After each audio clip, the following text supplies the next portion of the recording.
Merci d'être connecté sur YouTube en direct de l'Agri-Sommet, en direct de la foire de Libramont. On arrive dans la deuxième partie de l'Agri-Sommet qui va être consacrée aux experts. Avant de leur passer la parole, j'aimerais remercier d'abord tous les partenaires de cette journée, typiquement la Wallonie qui soutient toutes les initiatives en matière d'innovation agricole, la PACWE qui est derrière aussi tous ces projets de meilleure visibilité des filières, Digital Wallonia qui fait un effort incroyable pour fédérer les énergies dans le domaine, et enfin Crélan qui est un partenaire financier historique de la foire de Libramont. Je vais passer à la session des experts. Alors, nos experts du jour sont issus de plusieurs structures wallonnes qui innovent en matière de digitalisation. Alors, vous allez voir 3 types de digitalisation. La première, c'est la simplification du travail de l'éleveur. C'est la digitalisation d'abord au service de la simplification administrative et de la traçabilité en élevage. Enfin, il y aura les outils de pilotage, et au travers de différentes façons de piloter sa ferme avec des nouveaux outils digitaux. Pour terminer, on parlera de digitalisation du futur, c'est-à-dire ce que la recherche fait aujourd'hui en matière de numérisation des productions animales et de sortir des nouveaux indicateurs pour le futur, notamment de stress, de consommation d'aliments, d'efficience écologique, etc., etc. Alors, je vais passer comme premier intervenant la parole au docteur Jean-Yves Houtin, qui est vétérinaire. Tu es un des piliers de l'ARCIA, de l'Association régionale de santé et d'identification animale. Je dirais que tu es un des artisans de cette structure, particulièrement dans la conception des plans de prévention de toutes les maladies animales en Wallonie et en Belgique finalement. Aujourd'hui, tu vas nous présenter les innovations à l'ARCIA en matière de numérisation de l'information administrative. Et donc, je te laisse la parole. Si tu peux me donner la zapette. Voilà, merci Léo, et merci aux organisateurs d'avoir donné l'occasion à l'ARCIA de vous présenter ce qu'elle fait en matière de numérisation des données et surtout de simplification du travail au quotidien des agriculteurs. Alors, une première slide un peu pour planter le décor et faire écho par rapport à ce qui a déjà été dit dans la première partie. En fait, le numérique en élevage, c'est loin d'être une chose nouvelle, c'est quelque chose qui est déjà assez ancien, c'est déjà une vieille histoire. Alors, je ne suis pas remonté jusqu'au 19e siècle comme Léo, voire jusqu'à l'Antiquité, mais on peut parler en matière d'informatique d'Antiquité à partir des années 80, puisque ça correspond à l'émergence des nouveaux personal computers, des premiers personal computers qu'on ne connaissait pas du tout dans les années 60. Et déjà à l'époque, il y avait énormément de logiciels qui ont été créés pour servir d'appui et aider les éleveurs dans leur travail quotidien. La deuxième étape dans ce monde de numérisation, ça a été l'émergence des gros serveurs, des grosses bases de données, et les autorités ont mis en place, ont profité de cet essor en mettant en place notamment Sanitel. Vous verrez que la base de données nationale de gestion des animaux, des mouvements, etc., va être au cœur évidemment du travail de l'ARCIA dans les années futures. ARCIA qui ne sera créé que en 2003 à partir des fédérations de lutte provinciales. Et dès 2007-2009, on a compris l'intérêt de fournir aux éleveurs un outil tel que le portail Cerise, qui a été possible grâce à l'émergence d'Internet. Donc, ça correspond à l'émergence des sites web et des applications qu'on pouvait programmer de manière centrale, mais mettre à disposition très facilement de tous les éleveurs. Et la dernière étape, qui est celle que l'on suit actuellement, c'est celle des smartphones, mais celle aussi des boucles électroniques, où une série d'applications qui étaient auparavant limitées à des PC, même s'ils sont connectés sur Internet, sont maintenant disponibles via smartphone. Alors, concrètement, donc l'interface Cerise, donc le portail web de Cerise, il permet non seulement aux détenteurs d'animaux, il y a 9000 détenteurs qui utilisent Cerise au quotidien, mais il y a aussi dans le monde agricole 200 négociants qui utilisent au quotidien, et bien sûr le partenariat indispensable en santé animale avec les vétérinaires praticiens qui eux aussi utilisent la plateforme Cerise. Bien sûr, comme je l'ai dit, la plateforme Cerise est connectée intimement à Sanitel, puisqu'il y a des échanges d'informations avec la base de données officielle au quotidien. Et que permet ce portail? Bien, des choses très pratiques, simplifier la déclaration des naissances, simplifier la déclaration des sorties d'animaux, les ventes, commande de matériel d'identification, les données de vaccination et aussi la manière de gérer les médicaments en ferme. On aura l'occasion d'y revenir un petit peu plus loin. Pour les négociants, la traçabilité au sein de leurs étables de négociants, entrée et sortie, et les vétérinaires utilisent la plateforme également pour renseigner les traitements, notamment les antibiotiques, mais aussi les vaccinations qui sont obligatoires dans certains plans de lutte. Donc premier avantage de cette numérisation, c'est que ces plateformes et ces sites web sont accessibles 24 heures sur 24, 7 jours sur 7. Donc ça peut être encodé à minuit sans problème. Les interfaces, on a avantage aussi d'être une structure aux mains d'éleveurs. On les a conçues de manière simple, intuitive et ergonomique, ce qui permet en fait à 95% des utilisateurs de l'utiliser sans formation. Et bien sûr, derrière tout ça, il y a le gain de temps, le gain d'argent, pas d'envoi postal, moins d'erreurs aussi, puisque le système capte les éventuelles erreurs dès la saisie de l'information. Ça permet aussi un autre avantage, un accès beaucoup plus direct aux informations. Hein. Donc, derrière les autres systèmes qui sont connectés. Donc, j'ai cité Sanitel, mais il y a aussi le logiciel qui capte les résultats de laboratoire et la base de données des traitements dont j'aurai l'occasion de reparler un petit peu plus loin. Donc, Cerise refournit des informations aux éleveurs sur base des informations qui sont captées au départ par le laboratoire ou par les vétérinaires. Les vétérinaires également utilisent la plateforme en réception de données pour les états de prestations dans les maladies officielles. Et un autre élément qui est très important pour les trois partenaires, c'est l'accès au statut sanitaire individuel des animaux, ce qui a une très grande importance évidemment dans le cadre du commerce. Alors voilà quelques écrans, je vais rapidement passer dessus. Le premier écran est destiné à la déclaration de naissance, mais déjà avec une série d'informations sur l'évolution du cheptel au cours des années, donc une forme de retour. Un exemple d'écran qui fournit le statut sanitaire et vous avez les listes de prestations des vétérinaires qui sont utilisées pour qu'ils puissent faire leurs factures validées directement. Un grand principe dans nos applications et dans l'interconnexion de Cerise avec les autres systèmes, c'est le principe du only once. Donc, un premier exemple avec l'AWE, donc le portail Cerise permet à l'éleveur de faire sa déclaration de naissance à la fois pour l'officiel, mais aussi avec des informations bien sûr complémentaires pour l'inscription des animaux dans les herdbooks. C'est également possible, interconnexion dans l'autre sens, avec les logiciels d'élevage. Donc, ce que j'ai introduit là par le petit laptop.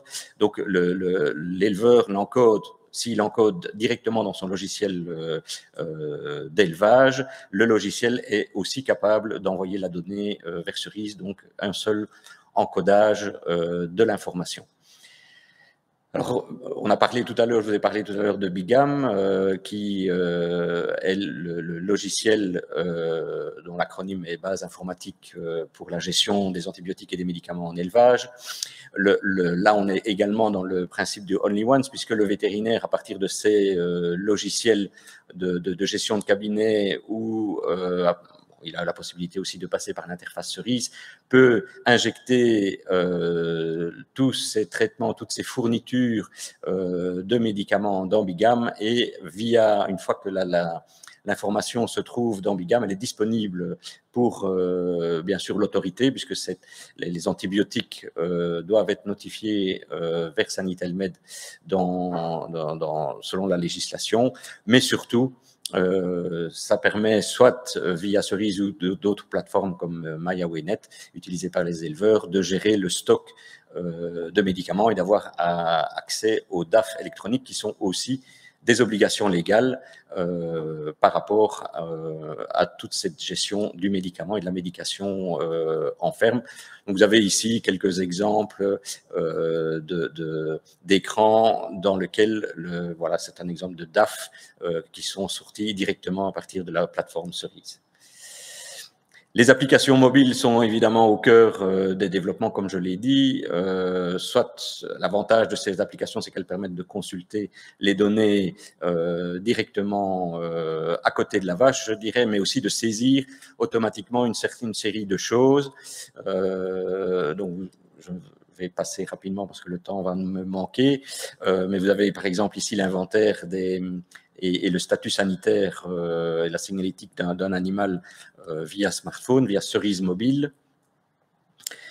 Pour les vétérinaires, nous avons aussi, proposons aussi une application mobile sur tablette en collaboration avec la DGZ, notre partenaire du côté nord du pays, qui leur permet de faire des visites d'exploitation et de saisir directement les observations lors des visites, avec aussi une gestion des points d'action et la captation de photographies qui peuvent être intégrées automatiquement au rapport de visite. Donc, ça facilite aussi la vie, ça enrichit les captations.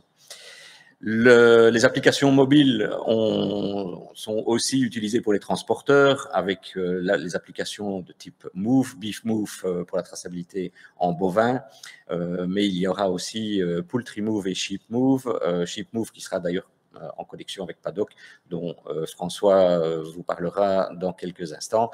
Et donc, l'idée ici est de gérer les chargements de camions, les déchargements de camions sur les lieux de rassemblement afin d'assurer une traçabilité individuelle totale qui a un impact énorme au niveau des différents plans de lutte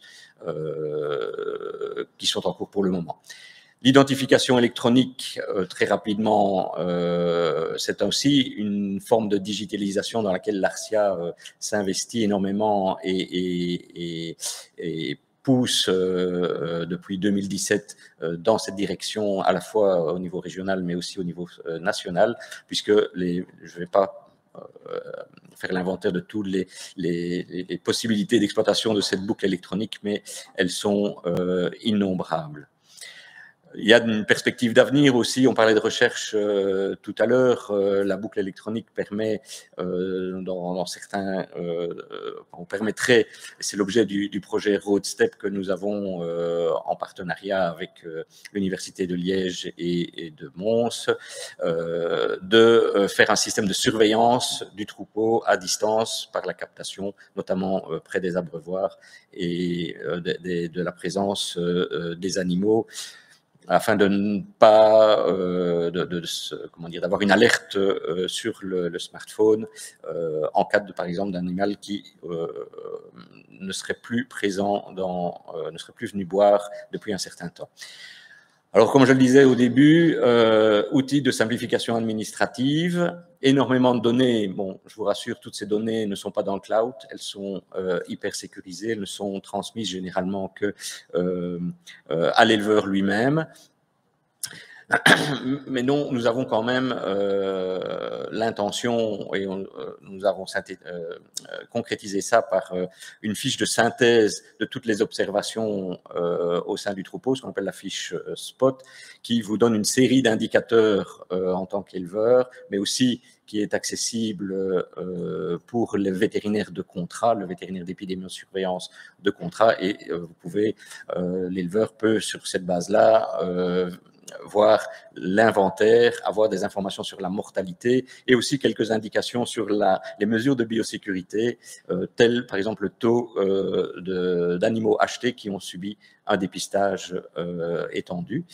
Même chose avec les données BIGAM, fiche intéressante pour voir où passent en majorité les antibiotiques qui ont été utilisés dans l'exploitation. Et je finirai par une dia un peu simple, mais il est clair que ici la digitalisation a beaucoup plus d'avantages et représente beaucoup plus de plus-value en matière de l'élevage. Ce n'est pas quelque chose de nouveau. L'Arcia s'inscrit donc totalement dans cette philosophie depuis de nombreuses années.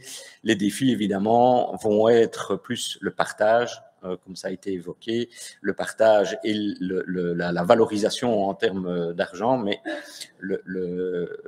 ce que nous devons dire, et j'en terminerai par là, c'est que tous ces outils qui sont mis à disposition représentent pour nous en tant qu'association énormément de coûts, et donc l'exponentiel, le côté exponentiel que l'on peut connaître à l'utilisation va sans doute être limité à l'avenir. On a tendance à croire que tout ça est gratuit. C'est loin d'être le cas. Il y a un enjeu à venir à financer tous ces outils numériques, et j'en terminerai par là en vous remerciant. Merci beaucoup, Jean-Yves. On va passer la parole à un autre vétérinaire de l'Arcia. Toi, François, tu es un passionné de petits ruminants. C'est vraiment ce qui t'anime le plus, et tu es aussi un intervenant qui vient aider les éleveurs à améliorer leur système au travers de conseils qui ne sont pas uniquement des conseils vétérinaires, qui sont aussi des conseils de gestion, de façon à optimiser et la santé et la productivité agricole. Je te laisse la parole pour présenter la plateforme Paddock. Merci beaucoup pour ton introduction, Léo. Alors, c'est vrai qu'on a déjà vu passer beaucoup d'images et de logos de bovins depuis ce matin, et donc je suis content de passer maintenant la parole finalement à des éléments qui se consacrent pleinement aux petits ruminants. Petits qui n'ont d'ailleurs de petits que de la taille, loin d'être des espèces mineures que je considère souvent comme des espèces d'avenir, et à rappeler aussi qu'il s'agit de plus de 11 000 détenteurs sur le territoire de la région wallonne, avec un degré de connectivité qui est extrêmement varié.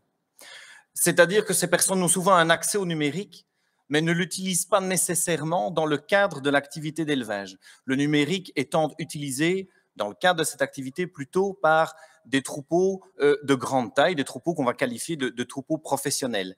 L'accessibilité est donc réduite, et elle est importante à évoquer dans un milieu qui est unique de par sa diversité.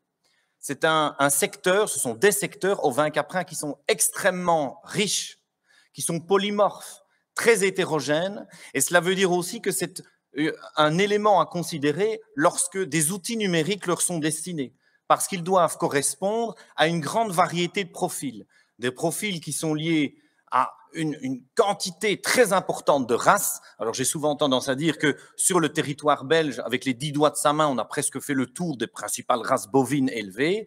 Il faudrait plusieurs personnes alignées les unes à côté des autres pour dénombrer les races en ovins et en caprins qui sont utilisées, qui sont employées dans les secteurs d'élevage en Wallonie. Diversité de spéculation avec des finalités laitières et viandeuses qui sont rencontrées dans ces deux secteurs. Diversité de conduite également, avec des tailles de troupeaux et des finalités qui sont fort variables d'une exploitation à l'autre. Et puis, une étonnante diversité de parcours et de philosophie, parce que de nombreux détenteurs, de nombreux éleveurs de petits ruminants n'ont pas d'ancrage familial d'élevage. Ils n'ont pas de tradition d'élevage au sein de leur structure. Ce sont aussi pour bon nombre des personnes qui sont en recherche d'une nouvelle activité dans le cadre d'une reconversion professionnelle, par exemple, et ou tout simplement qui ont pu exercer cette activité d'élevage dans le cadre d'une activité complémentaire. Ça veut dire qu'ils ont aussi un accès au numérique par d'autres biais, qui l'utilisent, qui l'ont déployé, cette utilisation du numérique, de par leur activité professionnelle principale ou passée. Et donc ça, ce sont des éléments qui sont importants. Alors, nous sommes à l'écoute, évidemment, des besoins des éleveurs d'ovins et de caprins. Je vais ne pas dire petits ruminants, mais ovins et caprins. Et quand on leur pose la question de savoir de quoi avez-vous besoin en termes d'appui à la gestion de votre troupeau, en termes de solutions numériques, eh bien, ceux-ci disent d'abord quelque chose de portable, quelque chose que je peux emporter de la maison à l'étable, la bergerie, la chèvrerie, quelque chose qui est facilement accessible. Et derrière la notion d'accessibilité, évidemment, il y a la notion de coût. Parce que pour les détenteurs de petits troupeaux, des troupeaux de taille moyenne, eh bien, les frais de licence de certains logiciels de gestion de troupeaux peuvent se révéler importants à surmonter. Quelque chose de différent de ce qu'il existe, et là aussi je reviens à certaines solutions logicielles qui sont disponibles aujourd'hui sur le marché, de différent dans le sens où moins cadenassé, plus souple en termes d'utilisation. Il y a aussi cet aspect de diversité des informations qui doivent être possibles d'intégrer dans la plateforme. Il y a aussi cette possibilité de gérer, de catégoriser, d'ordonner les données et bien entendu une volonté de bénéficier d'une grande connectivité. Certains travaillent avec leur smartphone, certains travaillent avec des bâtons de lecture des boucles électroniques, certains travaillent avec des systèmes de balance et de portiques de tri qui sont également connectés et connectables. Donc ce sont vraiment des éléments qui sont importants. Et dans cette idée-là, nous avons voulu, avec nos partenaires de l'Association Wallonne de l'élevage, eh bien, faciliter, optimiser le suivi d'un troupeau ovin, d'un troupeau caprin, quelle qu'en soit la taille, quelle qu'en soit la finalité en termes de production, et rendre cela disponible sous l'appellation PADOC pour portail d'administration des données ovines et caprines.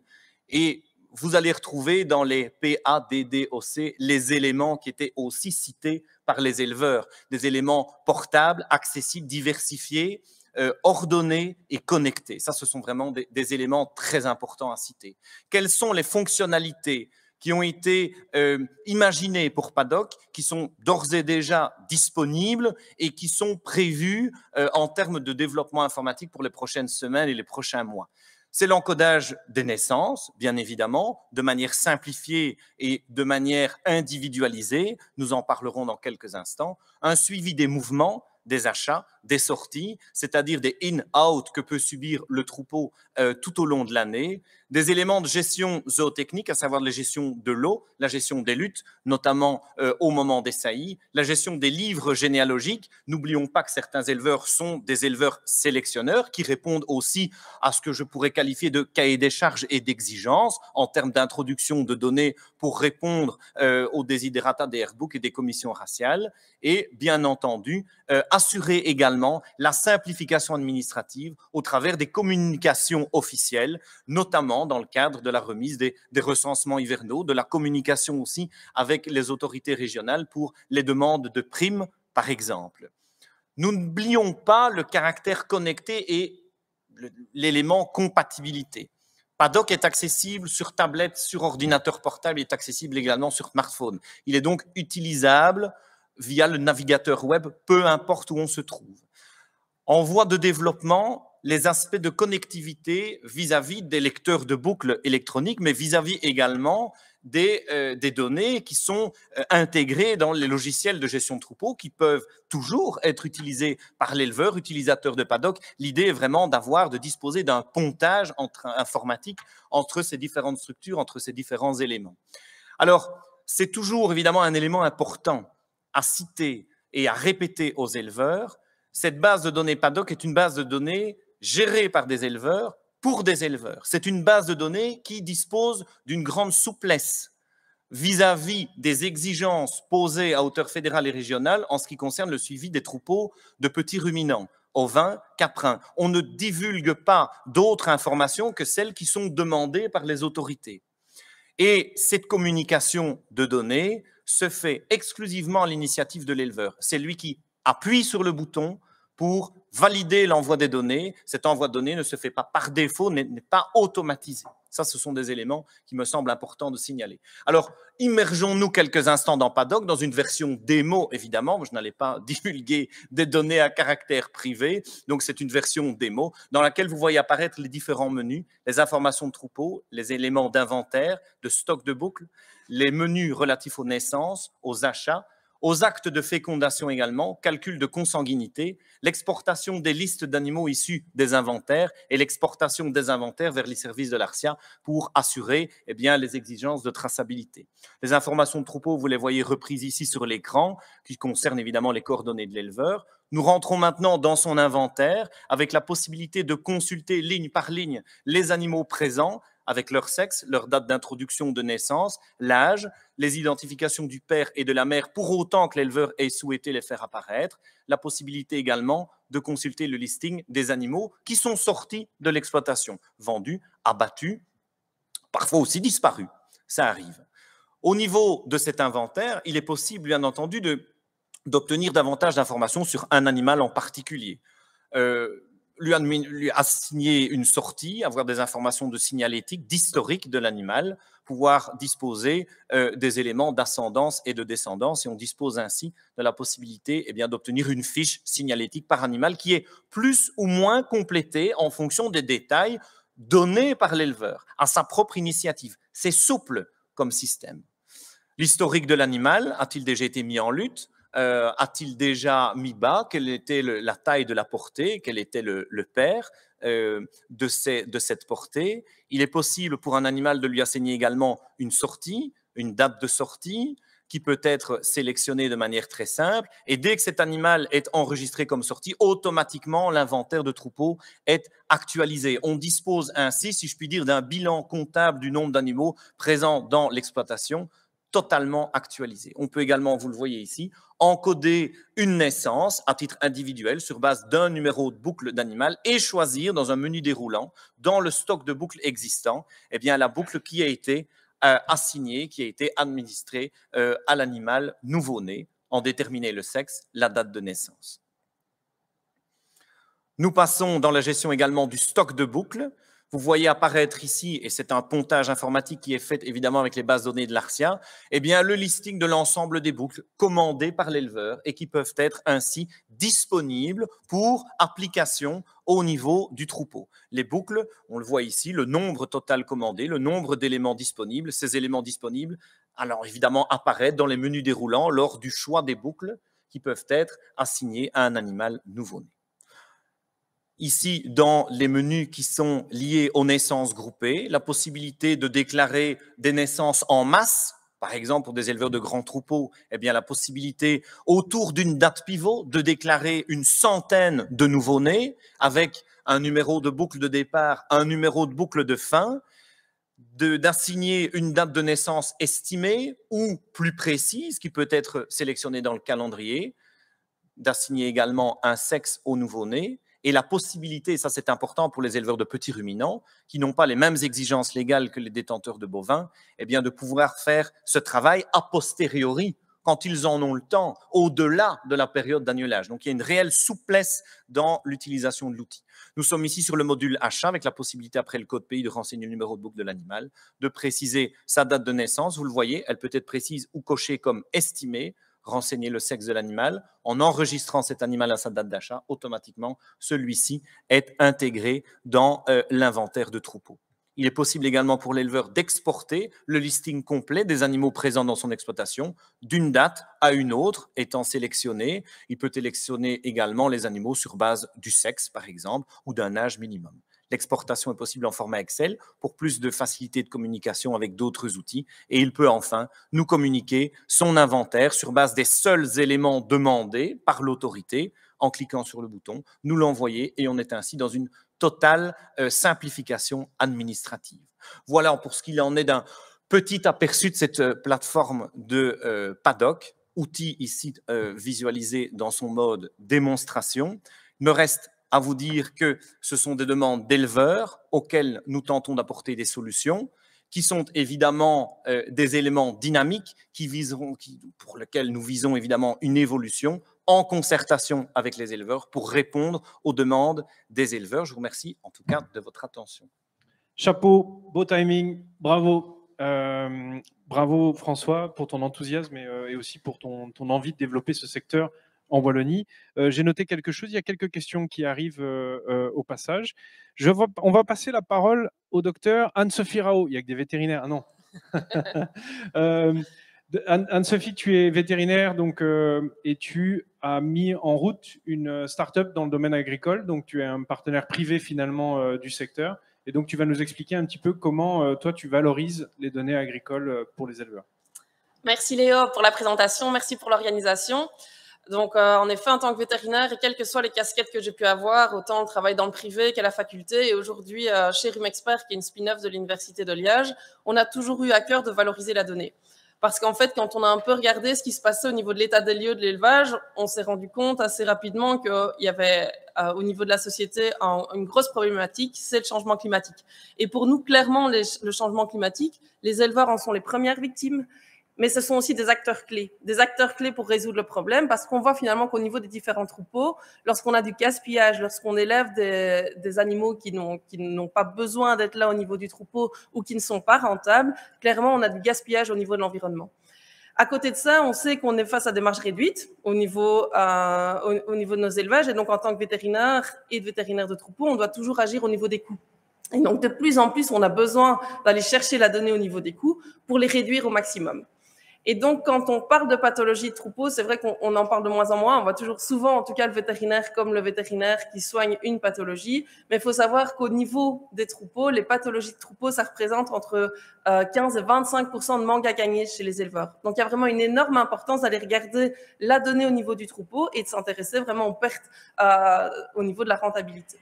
On le sait, on en parle depuis ce matin, la vache, on a énormément de données autour de la vache, et donc nous, en tant que vétérinaires, on veut vraiment s'y intéresser, parce qu'en plus, quand on garde toutes les entreprises qui tournent autour de l'élevage, elles aussi ont de plus en plus besoin de traçabilité, de qualité, qui nous oblige à nous intéresser à la donnée. Alors c'est vrai, quand on parle de la donnée au niveau de l'élevage, bien souvent, on a quand on va en troupeau, quand on va en élevage, quand on en parle aux différents encadrants, on a cette image. Bon, certes, le PC a quand même un tout petit peu évolué, mais par contre, le bordel sur le bureau, on les retrouve toujours autant chez nos éleveurs. Et il faut savoir que dans tous ces paquets de feuilles, dans ces tiroirs, et même dans ces petits dossiers qui sont maintenant au niveau de l'écran et de l'ordinateur, on a énormément de données. Et donc, nous, c'est vraiment notre envie, c'est d'utiliser ces données qui sont là, elles sont présentes, et c'est vraiment de les transformer en informations pour valoriser tout ça et amener de la valeur à nos éleveurs, in fine, pour aller regarder là où on se trouve et augmenter la rentabilité dans nos exploitations. Alors, au niveau pratique, on a une chance inouïe en Belgique et particulièrement en Wallonie, c'est d'avoir des bases de données existantes. Et donc, chez nous, chez RUMexpert, ce qu'on va notamment faire, c'est qu'on va chercher la donnée qui est déjà collectée, qui se trouve dans toutes nos exploitations, et via un grand nombre d'algorithmes, on analyse toutes ces données. Et ça permet vraiment de valoriser la donnée et d'avoir un rendu pour l'éleveur d'alerte. Alors, ces alertes, elles sont de différentes sortes. On va surtout en fait aller regarder la variation au niveau de sa donnée et alerter l'éleveur dès qu'il y a des modifications de la variation de ces données. Et donc, ça va non seulement pouvoir permettre de regarder les variations au sein d'une exploitation, mais aussi de regarder les variations de l'exploitation par rapport à ses voisins.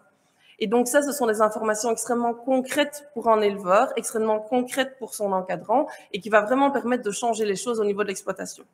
Alors, ce qu'on fait également, et ce que je fais dans le cadre de notre travail, c'est aussi d'aller chercher de la donnée. Et donc, dans le cadre de notre activité de vétérinaire et de l'équipe multidisciplinaire qu'on retrouve chez RUMexpert, ici, on le voit, c'est soit dans le cadre du suivi de reproduction, mais aussi dans le cadre de l'encadrement des veaux. On va pouvoir aller chercher de la donnée de manière très régulière. Et donc, c'est vraiment ça l'important au niveau de la donnée, c'est de l'analyser, d'aller la chercher de manière régulière, de faire des examens, de faire des prélèvements et surtout d'encoder la donnée. On parle depuis tout à l'heure de la digitalisation. C'est vraiment extrêmement important quand on va la chercher de l'encoder. C'est le maître mot, c'est vraiment d'encoder la donnée pour également permettre de générer des alertes sur toutes ces données qu'on a encodées. Et donc là aussi, dans le cadre de données qu'on va aller chercher en exploitation, ça nous permet de générer des alertes, d'en discuter directement avec l'éleveur et de voir les éléments en cause. Qu'est-ce qui se passe? Pourquoi est-ce qu'il y a une amélioration? Et ça, c'est souvent très positif et c'est facile d'en parler. Ou pourquoi est-ce qu'il y a une dégradation des résultats? Et donc, très vite, on a une rapidité au niveau de l'action et on peut bouger très rapidement. Alors, Évidemment, l'objectif de l'analyse de toutes ces données, d'aller les récupérer, de les analyser de manière très régulière, c'est évidemment d'optimiser le bien-être des animaux et la production, puisque je l'ai dit tout à l'heure, attention, changement climatique, attention au gaspillage au niveau du troupeau. Ce qu'on veut surtout, c'est d'essayer d'améliorer au maximum la durée des animaux et leur productivité au sein des exploitations. Et donc, aller comme ça, regarder les données, les analyser vraiment de manière régulière, ça va en fait nous permettre d'identifier toutes les déviations anormales au niveau des variations. Et on s'est rendu compte sur le terrain, en utilisant ces logiciels, que ça nous permet d'anticiper de 30 jours la décision qu'un éleveur aurait pu prendre sur le terrain. Donc, utiliser la donnée, l'analyser de manière régulière, ça nous fait gagner du temps au niveau simplement de l'identification du problème. Et donc, fatalement, on va aussi gagner du temps au niveau de la résolution des problèmes. Et donc, résoudre les problèmes plus rapidement, on gagne du temps et donc on gagne en rentabilité dans les exploitations. Le deuxième gros point positif du fait qu'on va analyser la donnée de manière très régulière, c'est qu'on peut évaluer des stratégies qui sont mises en place. Dans le cadre de nos suivis de troupeaux, régulièrement, on met en place de nouvelles actions. Et donc, ici, par exemple, dans un troupeau, on aurait mis en place une action de prévention, notamment, par exemple, via la vaccination. Ça nous permet, en analysant la donnée de manière régulière, de vraiment aller regarder ce qui se passe et de voir l'utilité de ce qu'on a mis en place et surtout de suivre ce qu'on a mis en place. Et donc, quand on fait un changement au niveau de l'éleveur, pour lui, il voit qu'on fait le changement dans un cadre et qu'il y a une mise en évidence. Hop, attention, là, il y a un changement, ça se redégrade. On va tout de suite voir ce qui se passe et pourquoi il y a un changement. Et donc, ici, de nouveau, la donnée et l'évaluation de la donnée dans le temps, ça va vraiment permettre également de mettre en évidence les éléments déclencheurs. Donc ici, c'était une stratégie, mais par contre, on peut aussi remonter le temps et de regarder, ah, là, la problématique, c'est l'ouverture du silo. La problématique, parfois, c'est hop, l'éleveur qui s'est cassé le pied et qui n'est plus dans ses vaches. Et donc, en vraiment regardant cette donnée, on peut remettre en évidence les éléments qui ont causé les problèmes et aller les modifier et donc résoudre les problèmes de nouveau beaucoup plus rapidement. Et enfin, on en a parlé tout à l'heure avec l'ARSIA, regarder les données, suivre ces données, ça permet aussi de prendre beaucoup plus de hauteur. On est tous dans notre routine de travail, que ce soit l'éleveur qui a énormément de tâches à accomplir sur sa journée, ou les différents encadrants qui sont dans le conseil, qui sont beaucoup en déplacement, qui soignent également. On a besoin de temps en temps de prendre de la hauteur. Et donc, analyser toutes ces données, avoir des alertes qui reviennent vraiment de manière très régulière, ça permet de vérifier tout simplement que le management du troupeau suit toujours bien les objectifs qu'on leur a fixés. Donc, un objectif, un troupeau qui doit grandir, simplement va pouvoir suivre la donnée, vérifier, OK, on est toujours bien sur cette ligne de conduite. À l'inverse, un troupeau qui veut par contre rester dans un même nombre d'animaux et augmenter la productivité, il faut absolument garder un œil en permanence sur ce pré-troupeau qui coûte énormément d'argent dans nos exploitations et donc aller vérifier qu'il est maintenu, qu'on n'a pas une augmentation de ce pré-troupeau qui serait alors un gouffre financier pour nos éleveurs. Et donc, suivre la donnée, c'est vraiment avoir cette vision de hauteur qui permet de se dire, OK, on est toujours sur le bon chemin et on peut s'en assurer de manière régulière et pas se retrouver finalement au bilan annuel de se dire qu'on est loin de ce qu'on avait fait parce qu'on n'a pas suivi ses objectifs. Alors, tous ces résultats, ils ne sont valorisables qu'à partir du moment où on va les diffuser. Et donc, c'est le maître mot chez nous et c'est vraiment une charte et c'est ce qu'on veut mettre dans le cadre de nos suivis troupeaux. C'est dès le moment où on va générer de la donnée, on va analyser de la donnée, ce qu'il faut, c'est la diffuser au maximum aux différents encadrants. Et donc, pas simplement de la garder dans le cadre du suivi troupeau, mais c'est vraiment la diffuser. Pourquoi? Ça va permettre aux différents encadrants qui ne passent pas tous les jours dans l'exploitation de suivre ces fermes à distance. Et qui dit suivi à distance, dit donc diagnostic des problèmes et surtout mise en place d'une stratégie proactive. J'ai un problème, je vais cibler mon contact directement sur cette ferme-là pour aller voir pourquoi la stratégie que j'ai mise en place peut-être à ce moment-là déconne, pourquoi là on a d'un coup une variation trop importante des valeurs et des données au niveau de l'exploitation. Et du coup, ça va permettre que dès le moment où les encadrants vont arriver dans le troupeau sur le terrain au niveau des exploitants, de cibler directement le problème. Et donc, si on peut cibler le problème parce qu'on a toute une évolution, on a tout un côté rétrospectif de la donnée, on est beaucoup plus efficace sur le terrain. Et ça permet évidemment un travail d'équipe, chacun à sa manière, le conseiller en alimentation, le vétérinaire de l'exploitation, le vétérinaire de troupeau, ça nous permet de vraiment travailler tous ensemble pour améliorer et pour résoudre les problèmes de l'exploitation. Et donc, le maître mot, quand on veut valoriser sa donnée, analyser les données, ça va vraiment nous permettre de passer de l'individu, aller chercher la donnée chez une vache, au troupeau et avoir ces visions de hauteur. Et donc, valoriser la donnée, ça va nous permettre de réduire de 30 jours le temps de réaction dans l'exploitation. Ça permet aussi de consolider ces données, de vérifier à tout moment que les objectifs de la ferme sont toujours bien remplis. Et puis, ça permet surtout de partager les bonnes informations et que toute l'équipe d'encadrants qui se trouve autour de la ferme puisse travailler dans un même esprit et un même objectif. Merci à tous. Merci beaucoup Anne-Sophie, et je pense que tu rappelles aussi un peu comme François et comme Jean-Yves, l'importance aussi des encadrants. Il y a eu quelques questions qui ont été posées par les panels dont on reviendra après. C'est cette idée d'équipe autour du fermier, c'est qu'en fait aujourd'hui une exploitation agricole, c'est une équipe. Je passe la parole à l'ingénieur Gélie Lebois, qui est aussi docteur, puisque tu as donc une thèse de doctorat. Tu t'es intéressé très vite au bien-être chez l'animal, au travers notamment de différents projets. Et aujourd'hui, tu es le dépositaire, en fait, l'agent relais, la femme de choc d'une grande base de données qui est localisée en Belgique, qu'on a la chance d'avoir en Belgique, et qui est une base de données européenne d'analyse du spectre du lait. Et vous travaillez sur le futur de la numérisation du produit des animaux qu'on élève. Je te laisse la parole. Merci Léo. Effectivement, donc on a énormément parlé de digitalisation et nous on est un peu plus dans la recherche et donc un peu dans la production en fait de données et d'indicateurs. Et donc à l'heure actuelle, au niveau de la production laitière, parce que forcément si on parle de spectre et de lait, on va s'intéresser uniquement aux vaches laitières. Il y a différents outils de management qui existent, que vous connaissez, et surtout si on parle de digitalisation, donc on a les capteurs embarqués sur les animaux, les podomètres, les colliers qu'on peut mettre aux animaux, tout ce qui est compteur à lait, les salles de traite connectées, les robots. Et on a tendance à l'oublier, mais également le contrôle laitier. Donc je suis assez contente que Léonard en ait parlé pendant son introduction. C'est aussi en fait capter de la donnée et numériser un petit peu la vache. Donc quand on parle des trois premiers, donc tout ce qui est vraiment capteur, c'est très très utile et ça donne des informations en temps réel, ça donne des alertes. C'est vraiment important de pouvoir dire attention, cette vache est en chaleur, attention, cette vache peut avoir un problème de santé parce qu'on voit que la rumination baisse par exemple. Donc c'est très intéressant. Après c'est coûteux. Et donc, forcément, tous les éleveurs ne peuvent pas s'équiper. Donc, il faut aussi penser à l'alternative. Et pour ça, le contrôle laitier est quand même quelque chose de plus accessible pour la plupart des éleveurs. Et donc, c'est pas du tout le même objectif que les capteurs. Donc, c'est pas dans un objectif d'alerte immédiate.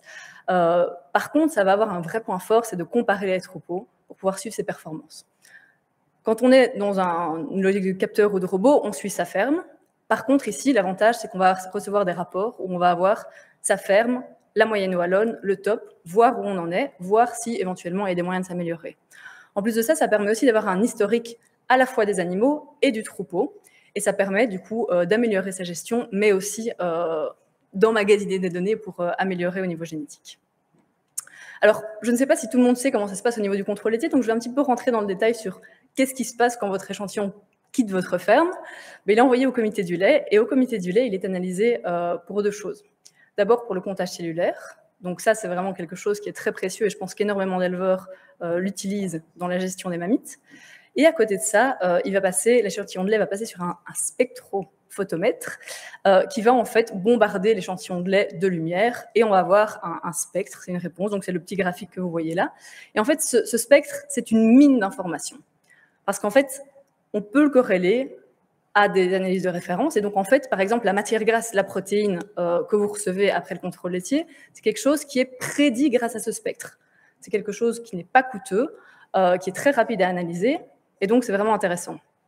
Donc, pour la matière grasse, la protéine, on est dans les clous, c'est quelque chose que vous recevez, mais il y a beaucoup de projets qui sont intéressés à essayer d'aller plus loin et pouvoir prédire des nouvelles molécules d'intérêt.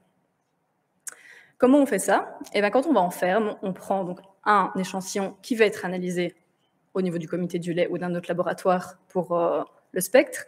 Et à côté de ça, soit on prend un deuxième échantillon qu'on va analyser en labo pour quelque chose qui nous intéresse, comme par exemple de l'acétone, du BHB, qui peuvent être en lien avec la balance énergétique, ou bien on va mettre ce spectre en lien avec un animal, pour lequel on sait qu'il a une mamite le jour du contrôle, qu'il a une boiterie de stade 4, par exemple. Et on va essayer vraiment de mettre ces deux informations en parallèle et de les corréler. Donc, Léonard parlait de modélisation, et là, nous, clairement, on est en plein dans la modélisation, c'est vraiment ce qu'on fait.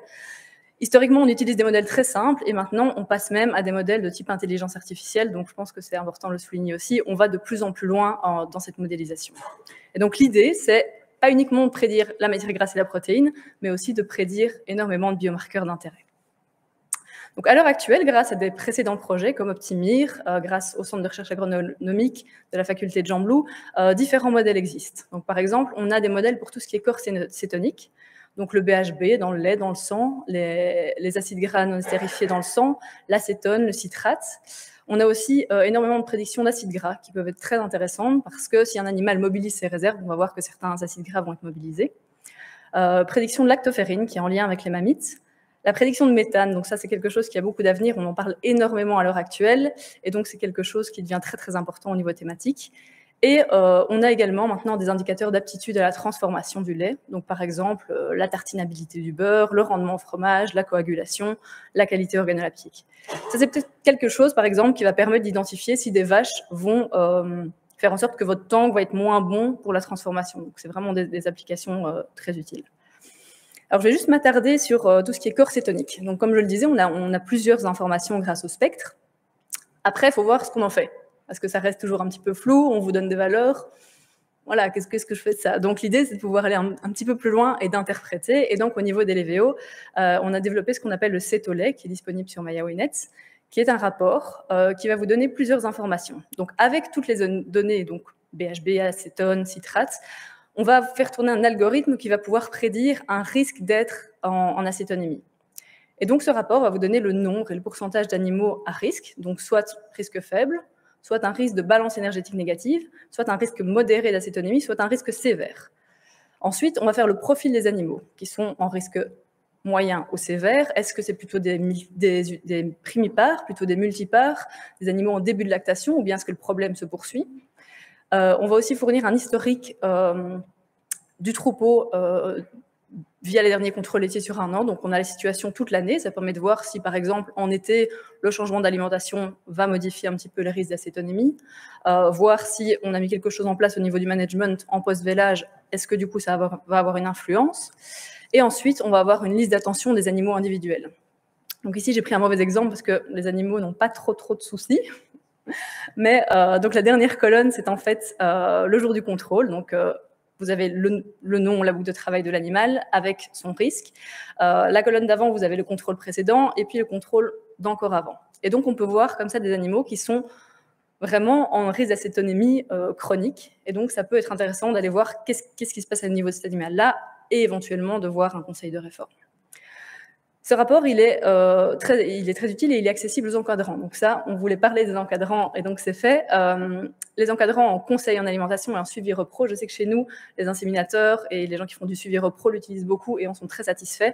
Donc c'est quand même important de le souligner. C'est quelque chose qui est disponible, on est toujours dans l'ouverture de l'accès à l'information. Donc ça, c'est ce qui existe. Et donc là, je vais vous toucher 2 mots sur le futur de cette technologie et le projet Apimou dont on m'a demandé de parler. Donc le projet Apimou, c'est un projet que je coordonne où on est 12 partenaires dans 7 pays. Donc c'est ce que Léonard disait. On héberge une base de données transnationale chez nous à LVO, donc de 7 pays. C'est une énorme base de données. Et donc le maître mot, c'est la collaboration.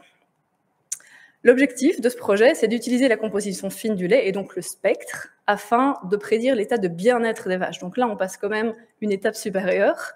Le bien-être, c'est défini par 5 critères: l'absence de faim et de soif, d'inconfort, l'absence de maladie et de douleur, la possibilité d'exprimer des comportements naturels et l'absence de stress. Donc, vous voyez, c'est quand même très très vaste, donc on a décidé de se focaliser sur 3 des 5 libertés, ce qui est déjà pas mal: l'absence de faim, de maladie, de douleur et de stress. Pour l'absence de faim, on a envie de pouvoir sortir un indicateur de faim global basé sur des prédictions. On a réussi quand même à obtenir des prédictions d'ingestion. Donc on peut relativement précisément maintenant savoir quelle quantité de matière sèche une vache a ingérée. On a aussi une équation de balance énergétique. Donc on peut savoir si elle est en balance énergétique positive, négative. On a des équations d'efficacité alimentaire et de beaucoup de molécules liées à l'acétonémie et aux acides gras, comme je les ai présentés. Donc l'idée maintenant, c'est de pouvoir sortir un indicateur de faim global. Pour tout ce qui est maladie et douleur, on a décidé de se focaliser sur la mamite et la boiterie, qui ont été quand même identifiés comme des facteurs clés en termes de douleur et de maladie dans le secteur laitier. Donc pour la mamite, on aimerait bien pouvoir combiner des nouvelles molécules liées à l'inflammation mammaire pour les combiner en un risque de mamite. Pour la boiterie, on voudrait aussi avoir une prédiction disant « attention, cette vache commence une boiterie » ou « attention, cette vache a une boiterie ». Ça peut permettre la gestion, de se dire attention, on la traite, on fait attention, on fait un parage, mais ça a aussi un but un petit peu d'historique et de génétique. On peut voir qu'une vache, par exemple, va être plus sensible à certaines lésions. Alors, au niveau du stress, je vais un petit peu m'attarder dessus parce que ça, c'est très compliqué. Je sais que c'est quelque chose que Léonard aime beaucoup. Donc, on aimerait bien prédire des molécules liées au stress chronique. Et ça, c'est très compliqué parce que le stress, une vache ne va pas nous dire quand elle est stressée. Donc, il faut essayer de déterminer des molécules qui vont nous permettre de savoir que c'est le cas. Et donc, ce qu'on a fait, c'est qu'au Centre de recherche agronomique, on a réalisé un essai où on a stressé les vaches. Donc, comme on a stressé les vaches, on les a mis en surpopulation, on a réduit les places à table, on les a bougées à peu près toutes les semaines, on a mis des cris, des aboiements de chiens pour essayer de les stresser, on a fait des prises de sang toutes les semaines, voilà, on a fait ce qu'on a pu, ce que le comité éthique nous a autorisé aussi. Et ensuite, on a pris différents échantillons pour voir quel indicateur semble bouger. Et au niveau des conclusions, c'est que le cortisol dans les poils semble être un bon indicateur et la fructosamine dans le sang. Et donc, à l'heure actuelle, peut-être que certains éleveurs vont être contactés par nous parce qu'on va collecter des poils et du sang, parce qu'on a besoin vraiment de teneurs variées dans ces molécules. Et donc, si vous êtes intéressé, n'hésitez pas à nous contacter. Alors du coup, les solutions concrètes attendues par le projet, c'est vraiment d'obtenir donc des indicateurs objectifs liés au bien-être des vaches pour avoir donc une vue de son troupeau, avoir un historique de son exploitation et obtenir aussi des clés d'amélioration. Parce que c'est bien joli de vous dire attention, vos vaches sont stressées, mais il faut aussi qu'on puisse fournir derrière un petit peu des solutions. Donc on va essayer de mettre en place un conseil qui va avec, des guides de bonnes pratiques pour essayer d'éviter les boiteries, les mammites, etc. Prévenir forcément les problèmes de santé, ce qui va améliorer vos performances économiques et réduire l'utilisation d'antibiotiques, qui est quand même un sujet un petit peu d'actualité. Et enfin, j'en ai pas parlé, mais fournir une réponse sociétale aux questions liées au bien-être, parce qu'à l'heure actuelle, on a quand même beaucoup de pression à ce niveau-là. On n'a rien à fournir pour le moment, et donc l'idée, c'est vraiment de prendre les devants. C'est pas du tout dans un but d'attaque des éleveurs ou quoi que ce soit, parce que forcément, en plus, c'est porté par nous. Mais l'idée, c'est de pouvoir répondre aux demandes le jour où il y en a. Voilà. C'est tout ce que j'avais à vous présenter. Merci beaucoup, Julie, pour ta présentation hyper inspirante sur ce qui est dans les cartons, ce qui arrive dans le futur. Je pense que tu décris très bien dans ta conclusion l'enjeu. C'est-à-dire qu'aujourd'hui, les éleveurs n'ont pas envie d'être les victimes du bien-être de leurs animaux, mais d'être toujours à la base du bien-être de leurs animaux. Avant de passer la parole à notre troisième panel, j'aimerais poser quelques questions au panel des experts. La première question d'Olivier Haut pour Jean-Yves. Est-ce que demain, on envisage que cerise ne sera plus un passage obligé? Pour l'instant, ce n'est pas un passage obligé, puisque il est toujours possible pour les éleveurs de faire leur déclaration sous format papier. Alors, effectivement, la réponse va plutôt être dans l'autre sens, c'est-à-dire que le format papier, à mon avis, vit ces dernières années, pour toute une série de raisons, notamment son coût. Les frais postaux sont absolument affolants. Donc, oui, probablement que, malheureusement pour l'éleveur, s'il n'aime pas cerise, ce sera probablement un passage obligé à l'avenir. Alors, pour les ovins et caprins, il y avait une question pour l'utilisation des capteurs, et ça c'est plus pour toi François. Quel est le niveau d'utilisation des capteurs dans le milieu ovin-caprin, une histoire de couverture, un pourcentage? Eh bien, j'aurais bien difficile de répondre à cette question parce que personnellement, dans les troupeaux que je côtoie, je n'en connais aucun. Voilà. Mais et l'utilisation de la boucle électronique? Alors, l'utilisation de la boucle électronique, elle va croissant. Pourquoi? Parce que je ne veux pas citer cet élément avec une casquette Arcia sur ma tête, mais je dois quand même le citer. Il y a eu une incitation au passage à la boucle électronique de la part de l'Arcia, sachant qu'elle était proposée aux éleveurs cotisant la mutuelle Arcia Plus chez nous, au même prix que la boucle classique. Parce qu'on sait qu'on se dirige vers une identification électronique des petits ruminants et qu'on avait envie de donner aux éleveurs la possibilité d'aller déjà dans cette direction, sachant aussi qu'il existe de plus en plus d'outils connectés. Je citais tout à l'heure les bâtons de lecture électronique. On peut citer aussi des dispositifs de portail de tri, de balance de pesée, etc., qui peuvent être directement connectés avec ces éléments d'identification. Donc là, on le voit sur les chiffres, notamment les chiffres de l'année 2020 et les chiffres de l'année 2021, les demandes, les commandes de matériel d'identification électronique ont explosé du côté ovin et caprin. Donc il y a vraiment une transition douce, Absolument. mais quand même claire et nette vers la digitalisation. Et une question un peu pour le docteur Anne-Sophie Rao. Il y a un éleveur qui pose la question, c'est Guillaume Fastré, qui dit: est-ce qu'il sera encore possible d'être totalement polyvalent sur une ferme dans le futur, ou est-ce que ta vision, c'est plus de dire que c'est un collectif avec des encadrants et un éleveur au centre? Oui, pour moi, on part plutôt vers ça. C'est-à-dire vraiment un éleveur qui va être là pour être là dans la gestion, qui va quand même garder la main mise sur toute sa ferme, mais qui va vraiment pouvoir s'appuyer sur toute une série d'encadrants. Et donc, c'est vraiment vers là qu'on va aller, où là, les encadrants vont, eux, par contre, être de plus en plus spécifiés, de plus en plus experts dans leur domaine, avec toujours un vétérinaire d'exploitation qui sera là, mais avec d'autres encadrants qui vont vraiment permettre d'avoir une motivation d'équipe. Très bien. Une question peut-être pour toi, Julie, de Laurent Florimond, qui a forcément des gens dans sa famille qui produisent des données. Comment participer à la collecte des données d'élevage et laitière pour alimenter les bases? Est-ce que proactivement, est-ce que les gens qui produisent des données peuvent venir? Est-ce qu'il y a un guichet de réception des données en Wallonie? Ça dépend quel type de données. Tout ce qui est données, par exemple, robots, salles de traite connectées, maintenant, on arrive à faire des ponts grâce à Data Hub, par exemple. Il y a beaucoup de données qu'on récupère automatiquement. Après, tout ce qui est données un peu plus spécifiques dont moi j'ai parlé, là, c'est vraiment une collecte de données un peu plus ciblée qu'on fait. Et il ne faut pas hésiter à venir vers nous, dans ces cas-là, à contacter l'innovation à la R&D de chez Leveo, parce qu'on a toujours des projets en cours et on cherche toujours des fermes qui seraient intéressées de participer à ces projets-là, parce que forcément, on va leur rendre cette information après. Voilà. Donc, si on produit des données, on peut venir à la WE, en tous les cas en Wallonie, pour collaborer. Plus que bienvenue. Alors,